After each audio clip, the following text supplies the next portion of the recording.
যাই হোক, রিপন মিয়া অশিক্ষিত, নিরক্ষর।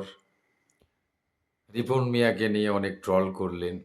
তার মা যা বলেছে আসলে একটু ক্ষোভ থেকেই হয়তো বলেছে। লোকটা আপনাদের উপরই নির্ভরশীল। আপনাদের উপর নির্ভর হয়ে আপনাদের একটা কথা ক্লিয়ার করে বলি, রিপন মিয়া যেসব ভিডিওগুলো করছেন এগুলি কিন্তু সাজানো বা বানানো। তাকে একটা পেজ বা YouTube চ্যানেলের আওতায় কনটেন্ট ক্রিয়েটর যিনি মূল হোতা, উনার আওতায় এই লোকটাকে কাজ করানো হয়।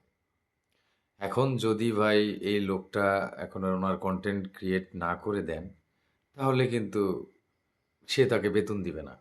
আবার এই রিপন মিয়া যদি আবার কাঠমিস্ত্রিতে গিয়ে কাজ করে, এত হাইলাইট হওয়ার পর, তখন কি রাস্তা দিয়ে মানুষ যাবে আর ছ্যাঁচা করবে, ব্যাটা ভাইরাল হয়ে তো খুব পাট নিছিলি, আবার সেই কাঠমিস্ত্রিতে আইলি।"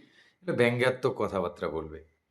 যাই হোক, লোকটা এবং তার ফ্যামিলি অশিক্ষিত মানুষ ওনারা।